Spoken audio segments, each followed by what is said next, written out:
Hey, everybody. Welcome back to another episode of Restoring the Soul. I'm Michael, and today we're speaking with Sheila Wray Gregoire, and she's got a brand new book out. It's called The Marriage You Want, and Sheila's been on the podcast before around her now best-selling book, The Great Sex Rescue, and then a number of books since then, which I've highly recommended. But Sheila, welcome. Thank you. It's good to be here. And congratulations on the success with all of your books, but especially with this book because it's a little bit different. You still are calling out some of the toxic materials in Christian books that have actually caused harm and decreased happiness and satisfaction in marriage.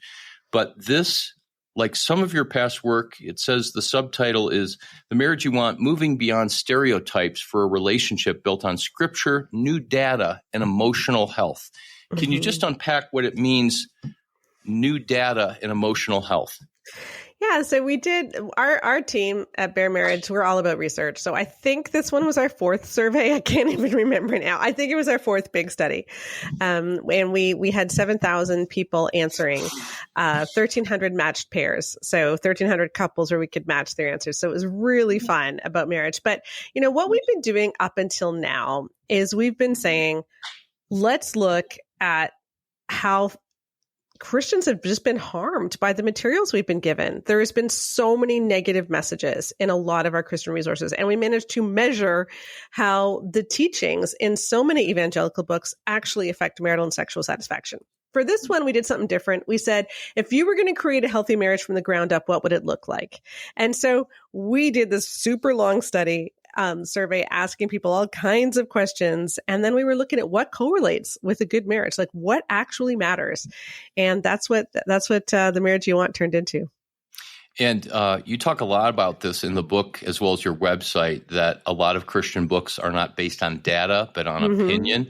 And I just want to do a shout out. I can't remember the names of your team, but you have a statistician who works in epidemiology. Your husband's a physician. Like there's scientifically trained people that were part of this study as well as your own helping to design it. Say a little bit about that. Yeah. So Joanna Sawatsky is our wonderful statistician, and she was a big part of this team. She did all the charts, all the data for us, crunched all the numbers. And then my daughter, Rebecca Lindenbach, created the study along with Joanna because Rebecca's got training in psychometrics. And then my husband, of course, is a physician.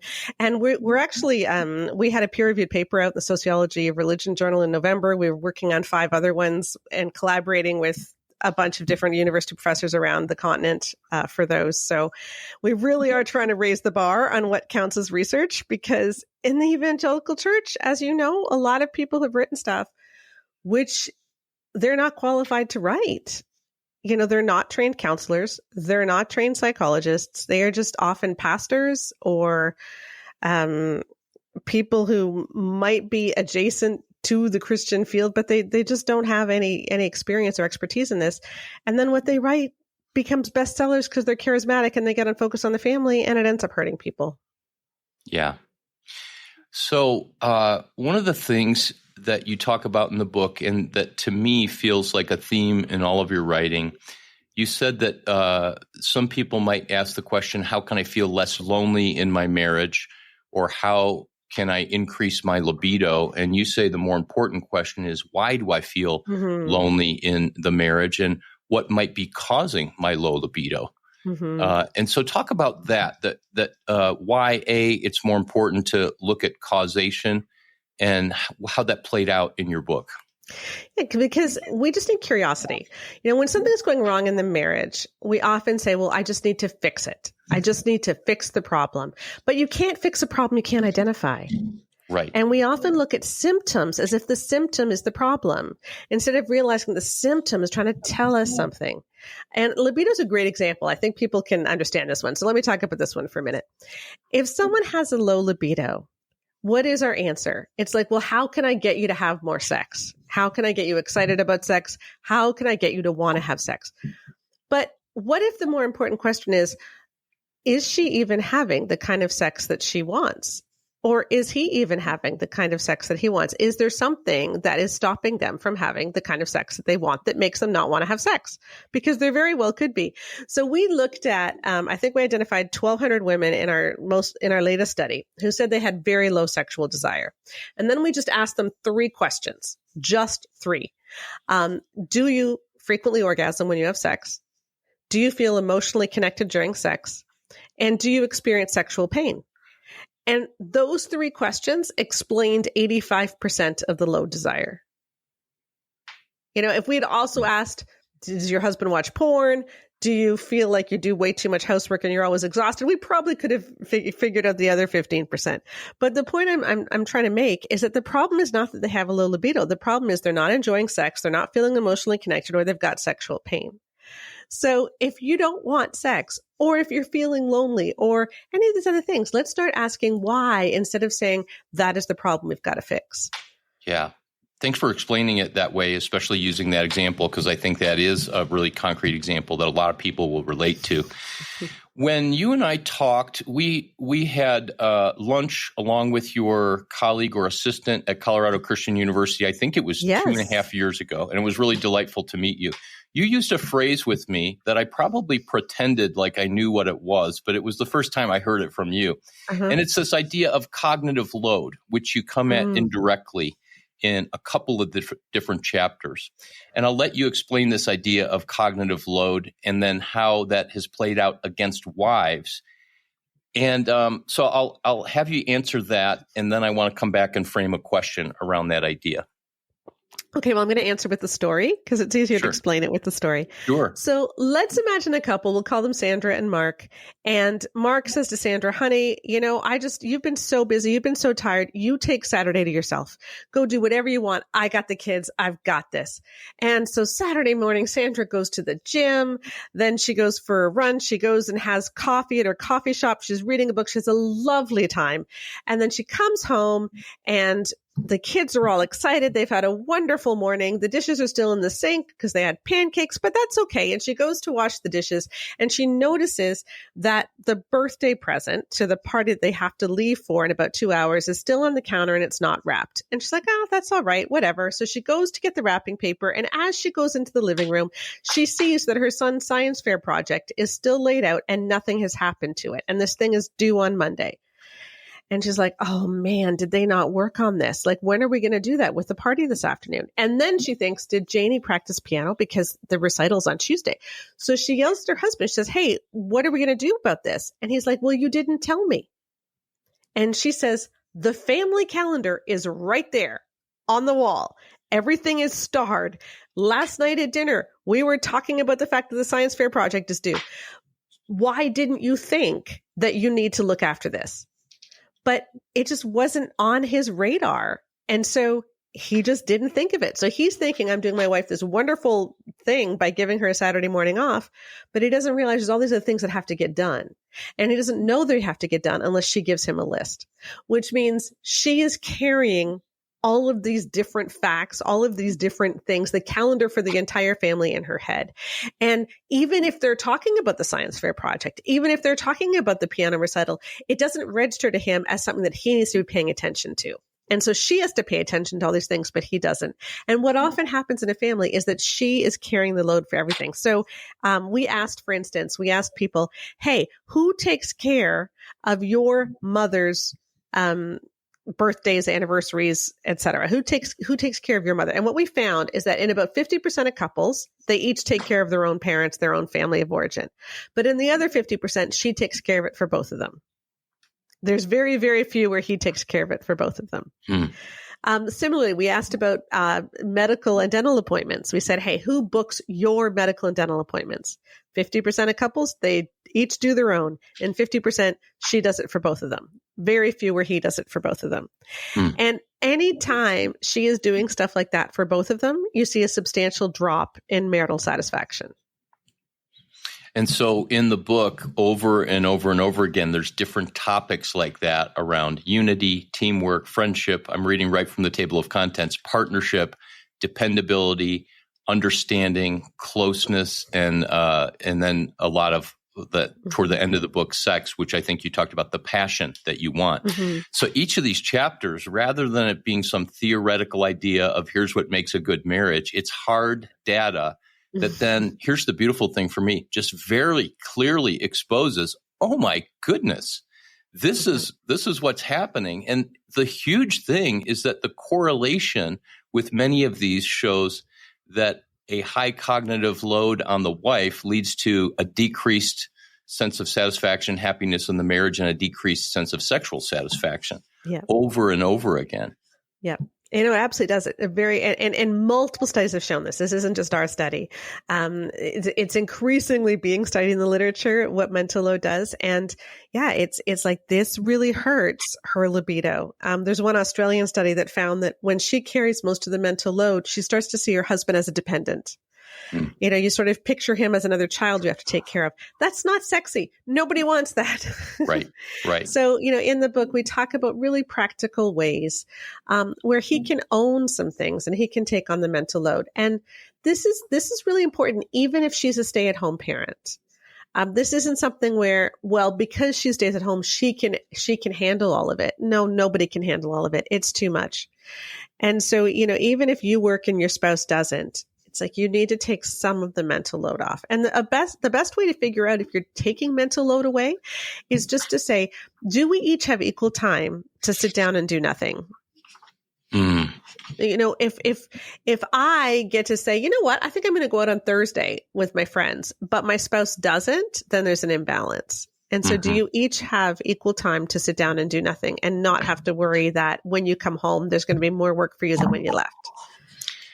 So implicit in all of your research, too, although this is not a book about gender roles, it really exposes the fact that there's a great deal of gender inequality in Christian marriages, despite what even the most complementarian or arch-conservative person might say, well, you know, we're equal, but then we have different roles. But the data doesn't say that. The data says that there's a lot of inequality. Talk about that.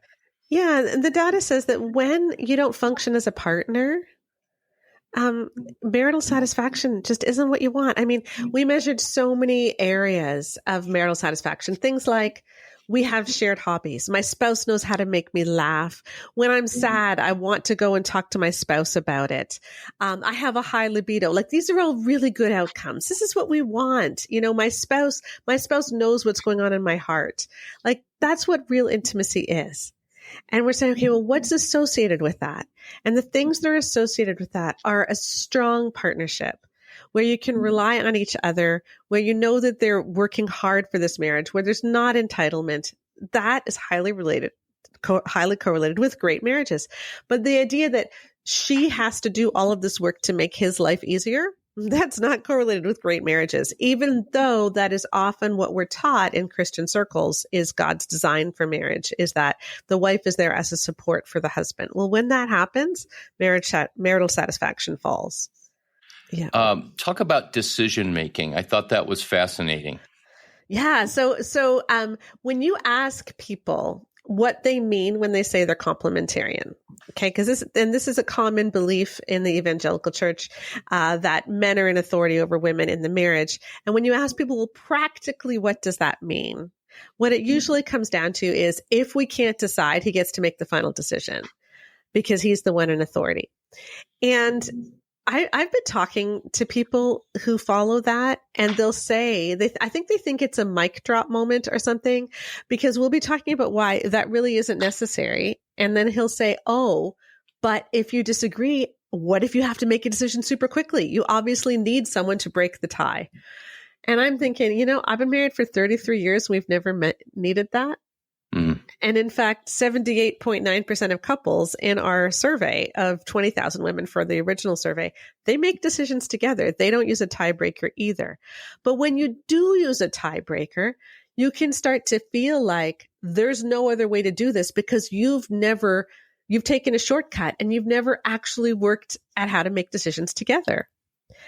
And so and taking that shortcut is highly correlated with emotional immaturity. We found that complementarianism is highly correlated with a lot of markers of emotional immaturity. Emotional dysregulation, having frequent anger outbursts, being passive aggressive, all of these things are much more common in marriages where they do have the husband as the final decision maker. And so when people teach, you need him to make the final decision, what they're actually teaching is something which hurts marriages. Because when couples follow that, their marriage gets worse. I like to explain it this way. We looked at all kinds of different markers of marital satisfaction. And what we found is that when one thing gets better, maybe you have more shared hobbies, or maybe her libido goes up. When one thing gets better, chances are everything else gets a little bit better too. Some things might get a lot better and some things might only get a little bit better, but they all go in that direction. And likewise, when something gets a little bit worse, everything else is more likely to get worse too, by varying degrees, but it's more likely to go in that direction. And what I want people to understand is that the idea that he makes the final decision, that travels with the bad outcomes. It doesn't travel with the good ones. And most people who teach that the husband gets to make the final decision don't practice it. And so my plea is everybody just preach what you practice.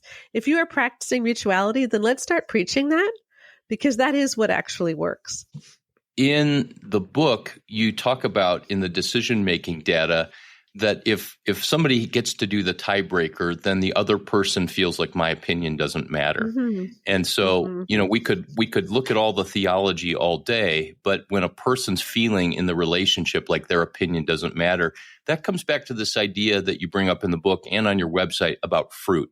And I just want to read this phrase from your website. What if Jesus meant what he said when he told us to judge a tree by its fruit? Mm-hmm. So the fruit of my opinions don't matter is not really good fruit. And there's actually another way that people function and a way that most of the time it can be done. And I just thought that was another good thing. So there's all the data, but then there's our sensibilities.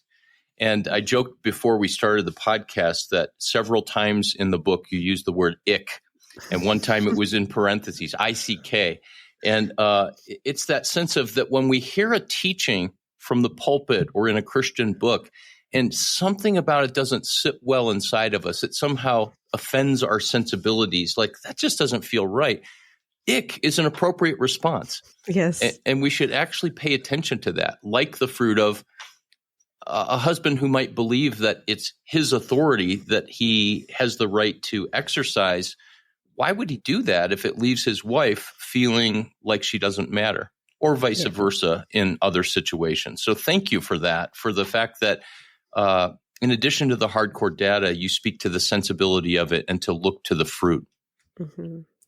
Yeah. And, Jesus in Matthew 7, when he was talking about that, if you look at the context of the passage, he's saying, okay, how do we tell if there's a false teacher? So you've got people who are teaching something, and people are teaching all different things. How do you tell which one is right? And he says that you got to look at the fruit, because a good tree can't bear bad fruit and a bad tree can't bear good fruit. So by their fruits, you will know them.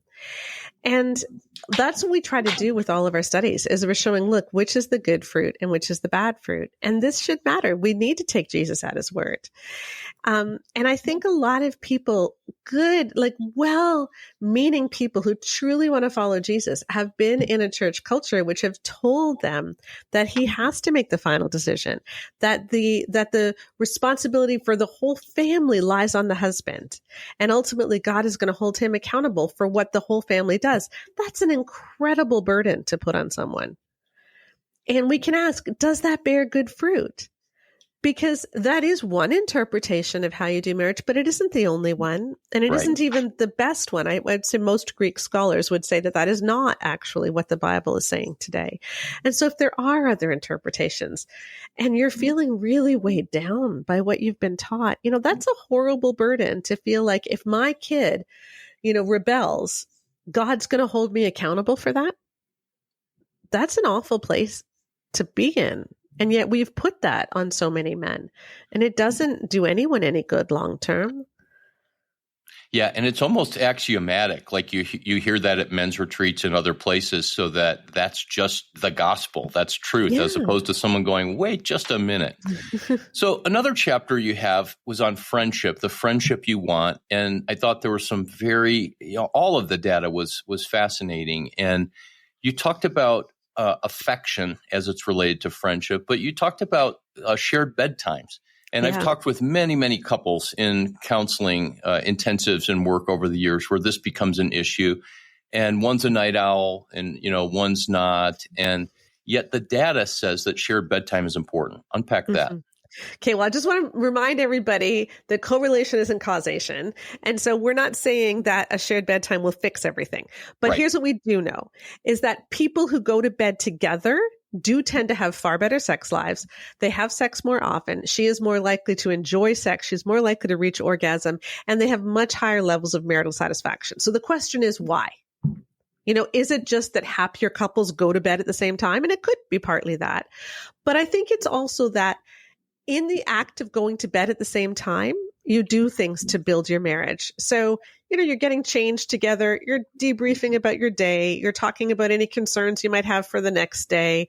You're just chatting. And that chatting, that low key, low tension chatting does help. And then you climb into bed together and, maybe you're just touching feet or you're holding hands as you chat. You continue to chat. Maybe you're hugging. You're just able to have, again, low key affection. And sometimes sex happens when you didn't even plan it. And sometimes sex doesn't, but you still touch more. And when I was a kid, and you probably experienced this too, Michael, because we're about the same age, I think, but, everybody went to bed either at 10:20 or 11:15. Like it was either after the local news or after Johnny Carson's monologue on the Tonight Show, right?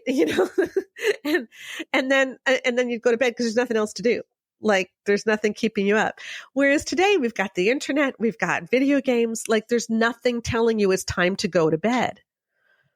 Yes. And so we just don't have shared bedtimes in the same way. And I think that we do suffer from that. But what I will say is, look, one of you might be a night owl and one of you might need to get to bed at 9:00 because of work. And that's okay. You don't have to go to bed at the same time. But remember the things that you get from going to bed at the same time and be intentional about putting those in your day in other ways. Like maybe you get ready for bed together. Right. Even if you don't go to sleep now, maybe you lie in bed together and just chat for a couple of minutes, even if one of you gets up and leaves afterwards.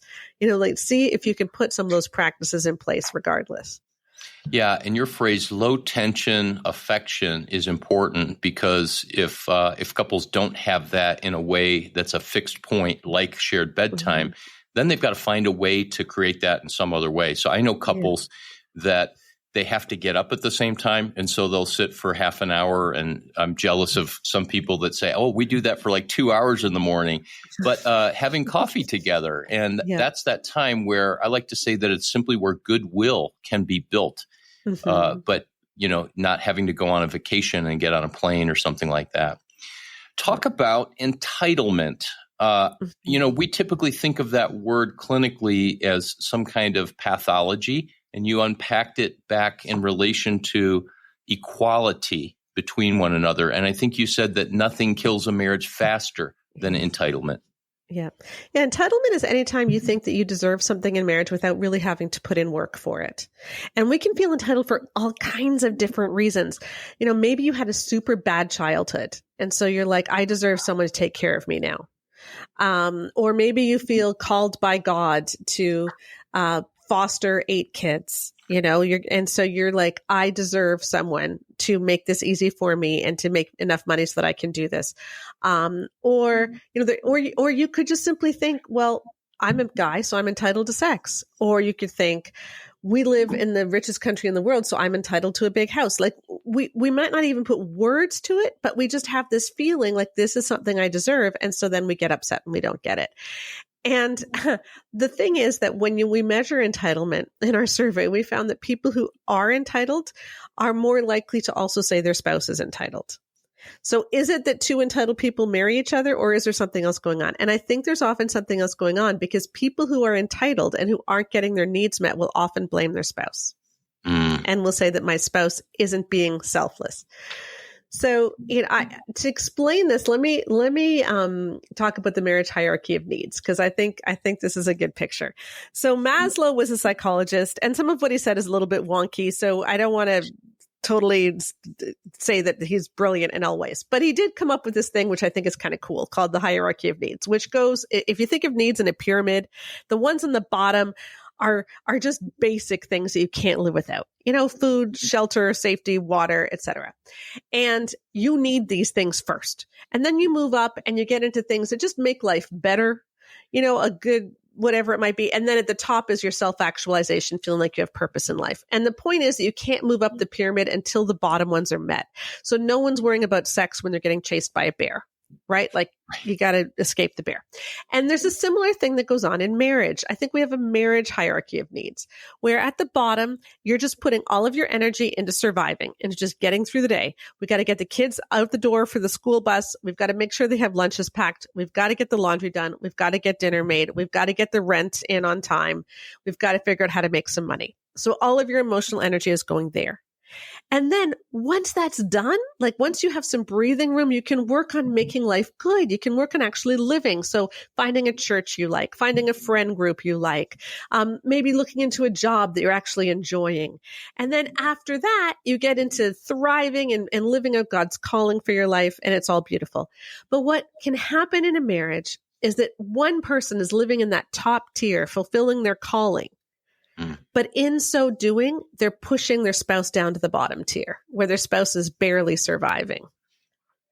And that doesn't work in a marriage because your marriage exists at the lowest tier that one of you is at. And so if you're able to pursue your calling, if you're out there working mega long hours and you're super enjoying your life, but your spouse is barely getting by because life is just so untenable for them, your marriage is in trouble. And you need to deal with that. Yeah. It was a powerful quote that you inserted into the book where you talked about A.W. Tozer's wife. And, A.W. Tozer is beloved for all of his writing. And this is all public in biographies. And I've heard actually talks given about it. But that he would spend hours and hours every day on his face in prayer and Bible study and helping others. And finally, they divorced and his wife remarried, and the words were, I think that you wrote, his first name was apparently Aiden, which I didn't know. Aiden loved Jesus, but the new husband loved me. And then you wrote in parentheses, ouch, exclamation point. And I think there is this free pass that people get sometimes because, God is the priority and that somehow supersedes friendship and dependability and involvement and partnership and teamwork in a way where it was really clearly where she was carrying everything and he got a pass. Yep. Yeah. And is that really what we want with marriage? Like, are we getting married just so that somebody will be your mate and look after you? Or are you getting married because you want an intimate relationship? Yes. Because you want someone to truly know you and still love you and accept you. And because you want to truly know someone else and still love them and accept them. And because you want that the two of you together can do more than any one of you can do alone. And so you're going to support each other as you go through life together, fulfilling God's calling in your own unique way. Like that's what's exciting. That's why we get married. Yeah. And yet too often once we are married, we start thinking about, well, this is what I deserve. And we don't realize how much we're hurting our spouse. Yeah. And so instead of asking, what do I need in the marriage? I think a better tact is to take a step back and say, what does the marriage need?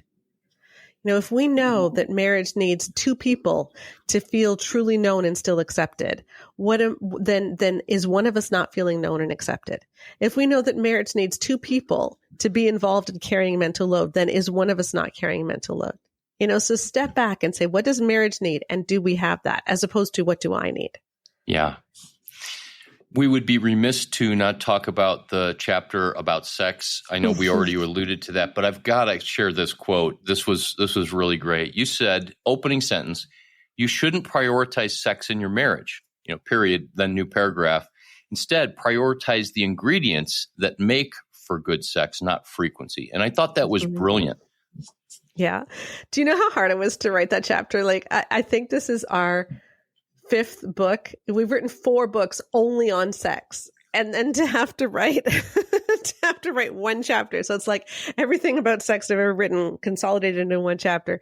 But that really is the point, is that we think the measure of a good sex life is how often you have sex. And it's not.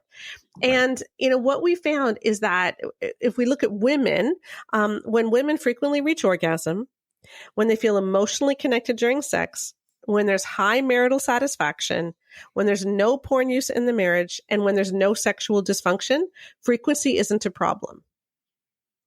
And so instead of worrying about frequency, let's start asking which of those 5 things isn't happening for us. Or maybe there's multiple. And what can we do to work on those 5 things? So say those ingredients again for listeners. Yeah. So if she frequently reaches orgasm, okay, we have a 47-point orgasm gap among evangelical couples where 95% of men almost always or always reach orgasm compared to just 48% of women. If his orgasm is compulsory and hers is only optional, then you're doing something wrong. So if she frequently reaches orgasm, if she feels emotionally connected during sex. So 16% of our respondents said that their primary emotion after sex was feeling used. So for them, they would be closer to their spouse if they didn't have sex than if they did. Wow. So, if that's you, that's a problem. Like, what is it about sex that makes her feel used? Is it porn use? Is it a pornified style of relating? Whatever it might be. And it might not even be something that he is doing. It might be trauma from her past. It might be a lot of the negative messages about sex that she's internalized, whatever it might be.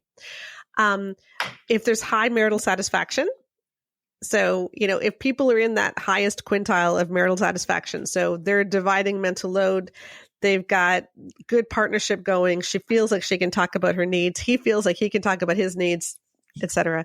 If there's no porn use in the marriage, and if there's no sexual dysfunction, so no sexual pain disorders, no erectile dysfunction, etc., then frequency takes care of itself. Wow. That's amazing. And of course, there's a lot of variables there, but that also just kind of reframes things to, and I think that's what good therapists do is they try to get down to what are the ingredients that we can create here so that can thrive. So Sheila, you ended the book with a conclusion, and I loved the conversation. You talked about how so many people talk about, marriage is so hard, and I'm guilty of saying that. But then you said, wait a minute, we would not say that as a couple. Yes, there have been hard moments, but it's actually satisfying and it's fun and it's good, and you've raised a family together. And then you said, what about saying this? Life is hard, but marriage is meant to make it easier.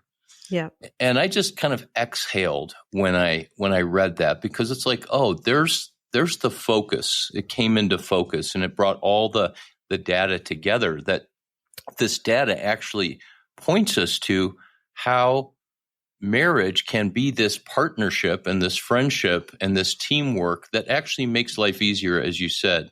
So will you comment on why you felt like that was important to close the book with? Yeah, because I think that there's a common teaching in the church that marriage is so hard and you just have to slug it out. And I think that one of the reasons that we teach that is because we're so afraid of people getting divorced. And so we want to tell people, look, it's not supposed to be easy. If it's hard, you just keep going. And we don't want people to think that because it's hard, it's okay to give up. And so we normalize it being hard. And I wish we wouldn't do that, because by doing it, then when people are having a difficult time, they don't think, maybe this is something I can fix. They just think, this is just the way marriage is. And it isn't. I like to say life is hard, but marriage should make it easier. And marriage should help you carry burdens. It shouldn't be the reason for the burden. When you get married, there's going to be more complications. You've got a whole other set of extended family that can get sick or need you. You often have children that are going to add a lot of complications to your life, or you're going to suffer from infertility, which is also going to add a lot of complications and heartache. You've got 2 people who can have job problems. You've got 2 people who can have health problems. It brings a lot of complications, but you also have someone to go through life with so that you're not bearing these burdens alone. And that's what marriage should be, is something that makes your life easier, not harder. And so if marriage is something which makes your life hard, then let's get curious as to why. And let's do something about it, because God doesn't want you stuck. God doesn't want you just putting up with a marriage you hate. God wants you to create a marriage you love. And I hope that this book points people to that.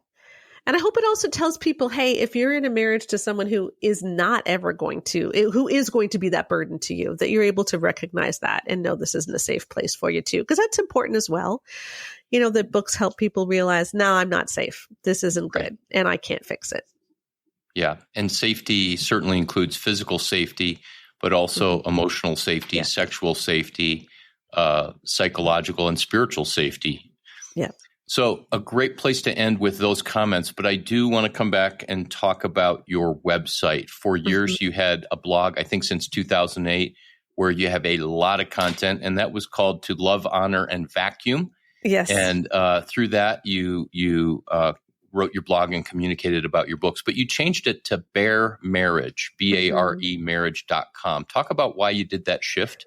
Yeah, we did that. I don't even know how long ago it was now. I think it was like 2021 or two. But when the blog started, I was really writing a mommy blog about housework and organizing. And so it was to love, honor, and vacuum when you feel more like a maid than a wife and a mother. And it fit.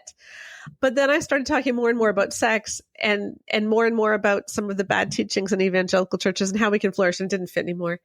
But we liked Bare for two reasons. One, it has this nice connotation about sex, which works for us. But the other that I think is more fundamental is we're saying, let's strip all of the advice away that is hurting us and that is taking us away from the thriving that Jesus wants for us. And let's get to the heart of it. And so that's what Bare Marriage is let's strip away things that we don't need and get to what God wants. And so the acronym for Bare forms the structure for the marriage you want. We look at balance, affection, responsibility, and emotional connection in a marriage. And so I want to direct people to baremarriage.com. There are many courses on marriage and sexuality that I highly recommend. You're not just somebody who I've talked to on a podcast twice now, but we've met face to face. I've heard your heart. I understand your great passion for helping marriages, but also you're really bright and have a team that is bright and just great material. So courses, research-driven books, and then you have your own podcast called Bare Marriage that I'm really encouraging people to check out. Yes, thank you. Yeah, and if you go to baremarriage.com and click on courses, we've got a course to talk to your kids about sex and puberty. That one's super fun. We've got an orgasm course, a libido course, a honeymoon course, and of course, all of our books are linked there as well. And take a minute and talk about, because I did this literally an hour ago. I went to your website, which I hadn't visited in a while, put in my email, and I downloaded the How Toxic Are the Christian Books That You're Reading. And so you put together a pretty fascinating scale there. Talk about that. Yeah. So when we wrote The Great Sex Rescue, we looked at the top 15 sex and marriage books in evangelicalism, and we applied a rubric, a 12-point rubric to these books on healthy sexuality. And you could get a score of 0 to 4 on each element. So you get a maximum score of 48.